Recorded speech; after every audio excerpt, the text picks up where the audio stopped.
ప్రారంభించడం అంటే నిజంగా it gives me great Joy. చాలా ఆనందాన్ని నిజంగా కూడా ఈ పథకం ద్వారా కలుగుతుంది. ఎందుకనంటే ఇంతకుముందు నాన్నగారి హయాంలో మొట్టమొదటిగా 2004లో ఆయన ముఖ్యమంత్రి అయిన తర్వాత అంతవరకు ఎప్పుడూ కూడా ఎవరూ కూడా చేయని విధంగా ఆలోచనలు చేశాడు. పేదరికం అన్నది పోవాలి అని అంటే ఖచ్చితంగా కుటుంబం నుంచి పెద్ద చదువులు చదవగలిగితేనే, ఆ చదువుల కోసం ఏ ఒక్కరూ కూడా అప్పుల పాలు కాకుండా తమ పిల్లలను చదివించగలిగితేనే, ఆ పిల్లలు పెద్ద చదువులు చదివి ఇంజనీర్లు అయ్యి, డాక్టర్లు అయ్యి, కలెక్టర్ వంటి పెద్ద పెద్ద చదువులు చదివితేనే పేదవాడి తలరాతలు మారుతాయని, అప్పుడే మన బ్రతుకులు కూడా మారుతాయని గతంలో ఎవ్వరూ కూడా చేయని విధంగా ఆలోచనలు చేసి అప్పట్లో నాన్నగారు పిల్లల్ని చదివించేదానికోసం పూర్తి ఫీజు రీయింబర్స్మెంట్ పథకం అన్నది తీసుకురావడం జరిగింది. రాష్ట్రంలో నాన్నగారు ఉన్నప్పుడు ప్రతి ఎస్సీ కానీ, ఎస్టీ కానీ, బీసీ కానీ, మైనారిటీ కానీ, లేకపోతే అగ్రవర్ణాల్లో ఉన్న పేదలైనా కూడా వీళ్ళందరికీ కూడా ఒక భరోసా ఉండేది. తమ బతుకులు మారుతాయి, తమ తలరాతలు మారుతాయి, ముఖ్యమంత్రి స్థానంలో మనసున్న మహారాజు ముఖ్యమంత్రి స్థానంలో ఉండేవాడు అని చెప్పి ప్రతి ఒక్కరికి ఒక భరోసా ఉండేది. అయితే నాన్నగారు చనిపోయిన తర్వాత 2009లో నాన్నగారు చనిపోయిన తర్వాత ఈ పథకాన్ని పూర్తిగా నీరు గారుస్తూ పోయారు. చివరికి ఏ స్థాయిలోకి ఈ పథకాన్ని నీరు గారుస్తూ పోయారు అని అంటే చాలని ఫీజులు ఇవ్వడం, ఇచ్చామంటే ఇచ్చామన్నట్టుగా చాలని ఫీజులు ఇవ్వడం, ఫీజులు ఎలా ఇవ్వాలి అనే ఆలోచన చేయకుండా ఫీజులు ఎలా కత్తిరించాలి అని చెప్పి, ఎలా పిల్లలను సంఖ్యను కత్తిరించాలి అని చెప్పి ఆలోచనలు చేయడం, ఇలా రకరకాల షరతులు పెట్టి, రకరకాల పద్ధతులు పెట్టి చాలని ఫీజులను ఇస్తూ ఏకంగా ఈ ఫీజు రీయింబర్స్మెంట్ పథకాన్ని ఏ స్థాయిలోకి నీరు గార్చారు అని అంటే నాకు బాగా గుర్తుంది. నేను పాదయాత్ర చేస్తూ ఉన్నప్పుడు నెల్లూరు జిల్లాలో నా పాదయాత్ర జరుగుతూ ఉన్నప్పుడు think if my memory is right Udayagiri constituency అనుకుంటా. అక్కడ గోపాలన్న అని ఒక ఆయన పాదయాత్ర పోయేటప్పుడు తన ఇంటి ముందర తన కొడుకు సంబంధించిన ఫోటో పెట్టి ఫ్లెక్సీ కట్టున్నది, దానికి దండ వేసి పాపం ఉండేది. నా దగ్గరికి వచ్చాడు. నేను అడిగిన, అన్న ఇది ఈ ఫ్లెక్సీ ఇలా కట్టున్నారు, ఏమైందన్నా అని అంటే తను బాధపడుతూ చెప్పిన విషయం బహుశా ఎప్పటికీ కూడా నేను మర్చిపోలేను.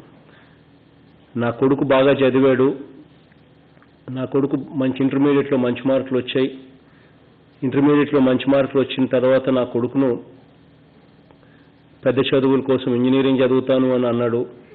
ఇంజనీరింగ్ చదివితే మా బతుకులు కూడా మారుతాయి కదా, బాగా చదువుతూ ఉన్నాడు, చదివే ఈ పిల్లాడిని ఇంకా గొప్పగా చదివిస్తే ఇంకా పైకి వస్తాడు పిల్లాడు అని చెప్పి కాలేజీలో చేర్పించాను. కానీ అక్కడ చూస్తే ఫీజులు చూస్తే చాలని ఫీజులు ఇచ్చే పరిస్థితి, 30,000 35,000 ఫీజులు ఇచ్చేవాళ్ళు. ఆ కాలేజీల్లో ఫీజులు చూస్తే దాదాపుగా బోర్డింగ్ అండ్ మెస్ ఛార్జీలతో కలుపుకుంటే ఆల్మోస్ట్గా ₹1,00,000 పైచలకు ఫీజులు కట్టాల్సిన పరిస్థితి. అప్పుడే చేర్పించేటప్పుడే పిల్లాడు నన్ను అడిగాడు, నాన్న బ్యాలెన్స్ ఫీజులు ఏం చేస్తారు అని చెప్పి. నేనేమో ఏదో ఒకటి చేస్తాలే నాన్న, నువ్వైతే చదువు అని చెప్పి పిల్లాడికి చెప్పొచ్చాను. అప్పు చేసి ఆ సంవత్సరానికి సంబంధించిన ఫీజులు నేను ఎలాగో పంపించి కట్టించాను. ఆ తర్వాత మళ్ళీ ఆ పిల్లాడు సెలవులకి ఇంటికి వచ్చాడు. ఫస్ట్ ఇయర్ అయిపోయిన తర్వాత వచ్చిన తర్వాత మళ్ళీ 2వ సంవత్సరం మళ్ళీ ఇదే కథే. మళ్ళీ 2వ సంవత్సరం చాలని ఫీజులు మాత్రమే ప్రభుత్వం ఇస్తూ ఉంది, మిగిలిన ఫీజుల పరిస్థితి ఏమిటి నాన్న అని చెప్పి మళ్ళీ అదే పిల్లాడు అడిగాడు. ఏదో ఒకటి చేస్తాలే నాన్న, నువ్వైతే వెళ్ళి బాగా చదువు అని చెప్పి నేను చెప్పాను అని చెప్పి. ఆ తర్వాత ఆ పిల్లాడు కాలేజీకి వెళ్ళి తన చదువుల కోసం తన తండ్రి అప్పుల పాలు అవ్వడం చూడలేక కొవ్వొత్తిలా తన తండ్రి తన కుటుంబం కరిగిపోవడం తట్టుకోలేక ఆ పిల్లాడు ఆత్మహత్య చేసుకున్నాడు. ఆ ఆత్మహత్య చేసుకున్న ఆ పిల్లాడు ఫోటోను ఆ తండ్రి ఇంటి ముందర ఆ ఫ్లెక్సీలో కట్టి ఎంత బాధపడుతూ ఏడుస్తూ నాకు ఈ విషయాలు చెప్పాడు అనంటే, నిజంగా పేదవాడు అన్నవాడు అప్పుల పాలయ్యే పరిస్థితి ఎందుకు వస్తుంది అనంటే రెండు కారణాలు. ఒకటి చదువు, రెండోది అనుకోకుండా ఆ పేదవాడికి ఏదైనా అనారోగ్యం ఏదైనా వస్తే. ఈ రెండు కారణాల వల్ల పేదవాడు అప్పుల పాలయ్యే పరిస్థితి రాకూడదు అని చెప్పి ఆ రోజు నిజంగా నా మనసును చాలా కలత చెందింది. ఈ రోజైతే ఆ రోజు నేను అనుకున్న నా కార్యక్రమాన్ని ఈరోజు దేవుడి దయతో మీ అందరి ఆశీస్సులతో ఈరోజు పూర్తి ఫీజు రీయింబర్స్మెంట్ పథకాన్ని తీసుకురావడమే కాకుండా ఒక అడుగు ముందుకు వేసి వసతి దీవెన అనే పేరుతో కనీసం పిల్లలకు బోర్డింగ్ అండ్ లాడ్జింగ్ ఖర్చులు భారం కూడా తల్లిదండ్రుల మీద కూడా పడకుండా ఈరోజు వసతి దీవెన, విద్యా దీవెన అని చెప్పి 2 పథకాలు తీసుకురావడం. వసతి దీవెన అన్నది ఆల్రెడీ మొన్న జనవరిలోనే స్టార్ట్ చేయడం, విద్యా దీవెన అన్న పథకం ఈరోజు స్టార్ట్ చేయడమే కాకుండా గొప్పగా దీని కార్యక్రమాన్ని అడుగులు ముందుకు వేయించడం నిజంగా దేవుడి దయతో మీ అందరి ఆశీస్సులతో ఈ కార్యక్రమం చేయగలగడం చాలా సంతోషాన్ని ఇస్తా ఉందని చెప్తా ఉన్నా. ఈ కార్యక్రమంలో ప్రతి అక్కకు, ప్రతి చెల్లెమ్మకు కూడా ఈ కార్యక్రమం గురించి 4 మాటలు మీతో నేను పంచుకుంటా ఉన్నాను. పిల్లలకు మనం ఇవ్వగలిగిన ఆస్తి ఏదైనా ఉంది అనంటే అది ఒక చదువులు అన్నది నేను వేరే చెప్పాల్సిన పని లేదు.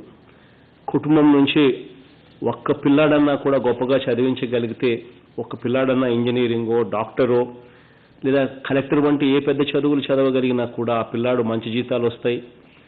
ఆ పిల్లాడు బాగా చదివినందువల్ల కాస్తో కూస్తో ఇంటికి కూడా డబ్బులు పంపించగలుగుతాడు. మన బ్రతుకులందరికీ అన్నీ కూడా మారుతాయి అని చెప్పి నేను వేరే చెప్పాల్సిన అవసరమూ లేదు. మీ అందరికీ కూడా తెలిసిన విషయమే. ఈ దిశగానే అడుగులు వేస్తూ మొట్టమొదటిసారిగా రాష్ట్ర చరిత్రలో ఎప్పుడూ కూడా జరగని విధంగా టోటల్గా మార్చి 31 తారీఖు దాకా ఉన్న పూర్తి బకాయిలన్నీ కూడా ₹1 పెండింగ్ పెట్టుకోకుండా ఇవ్వగలిగినాము అనంటే ఇది రాష్ట్ర చరిత్రలో ఇంతవరకు ఎప్పుడు జరగని అంశం. 2018-19 సంవత్సరానికి అంటే గత ప్రభుత్వం ఫీజుల రీయింబర్స్మెంట్ కోసం పెట్టిన బకాయిలు దాదాపుగా 1880 కోట్ల రూపాయలు గత ప్రభుత్వం బకాయిలను కూడా మనం ఫీజులు కట్టడమే కాకుండా ఈ సంవత్సరం 2019-20 సంవత్సరం అంటే మన ప్రభుత్వం అధికారంలోకి వచ్చిన తర్వాత ఏదైతే ఫీజులు ఈ 4 త్రైమాసికాలకు అంటే 4 క్వార్టర్స్కు సంబంధించిన ఫీజులు మొత్తం మార్చి 31 తారీఖు దాకా కూడా పూర్తిగా మొత్తం 4200 కోట్ల రూపాయల పైచిలుకుగా ఈ పథకం కోసం ఖర్చు చేస్తూ ₹1 బకాయి లేకుండా పూర్తిగా కట్టగలిగాము అని చెప్పి గర్వంగా కూడా నేను చెప్తా ఉన్నా. రాష్ట్ర చరిత్రలో ఇది ఎప్పుడు జరగని విధంగా కూడా చేశాము అని చెప్పి కూడా గర్వంగా కూడా చెప్తా ఉన్నా. ఈ కార్యక్రమం ఒక అడుగు ముందుకు కూడా తీసుకొని పోతా ఉన్నాం. ఈ కార్యక్రమం పూర్తిగా ఫీజులు కాలేజీ యాజమాన్యాలకు ₹1 కూడా బకాయిలు లేకుండా పూర్తిగా చెల్లించాం కాబట్టి ఈ పథకము ఇంకా ఒక అడుగు ముందుకు తీసుకొని పోతా ఉన్నాం. ఈ పథకంలో భాగంగా నెక్స్ట్ అడ్మిషన్స్ అంటే జూన్లో ఇప్పుడు కాలేజీలు మళ్ళీ తెరుస్తారు. అప్పుడు మళ్ళీ కొత్తగా అడ్మిషన్లు చేరేవాళ్ళు చేరుతారు. పిల్లలు ఆల్రెడీ చదువుతున్న వాళ్ళు మళ్ళీ కాలేజీలకు పోవడం మొదలు పెడతారు. మళ్ళీ కొత్తగా 2020-21 సంవత్సరం మొదలవుతుంది.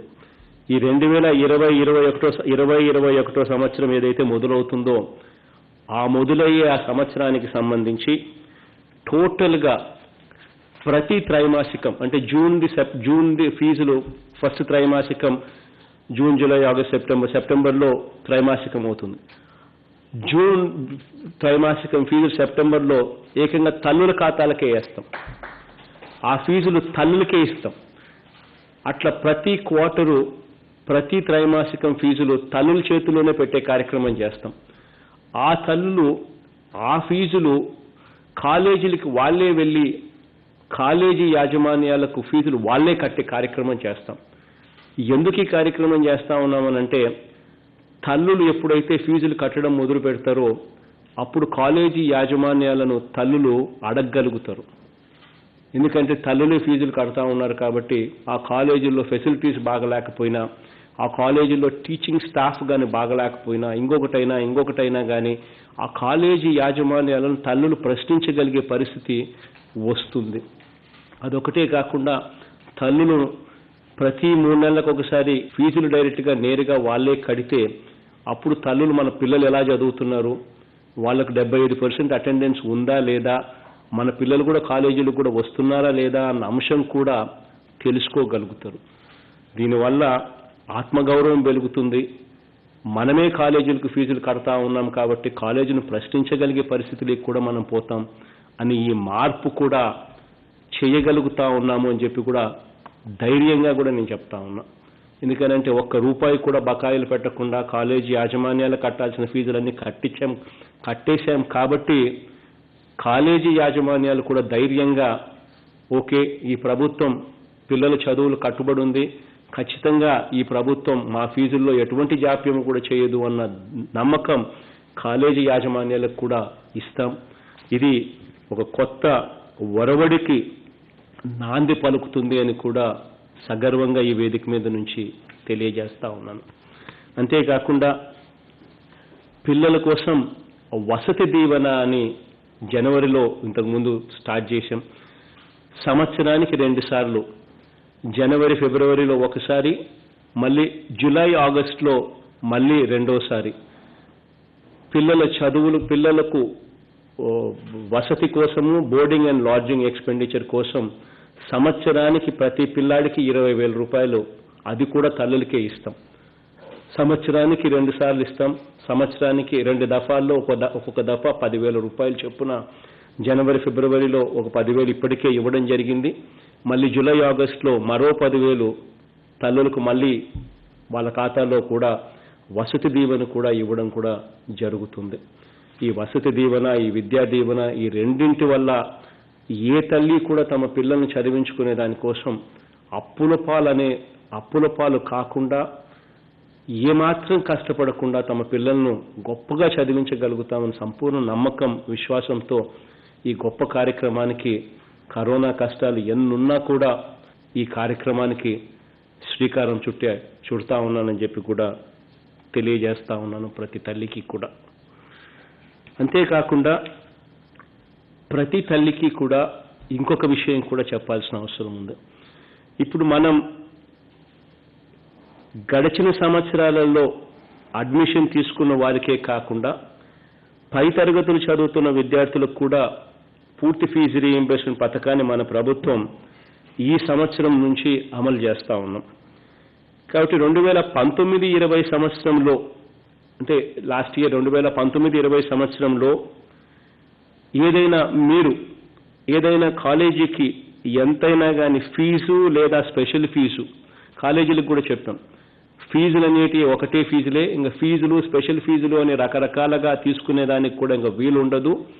ఏదైనా కూడా ప్రభుత్వమే కడుతుంది, ఫీజులు స్పెషల్ ఫీజులు అనేటివి ఇక ఉండవు అని చెప్పి కూడా కాలేజీ యాజమాన్యాలకు చెప్పడం కూడా జరిగింది.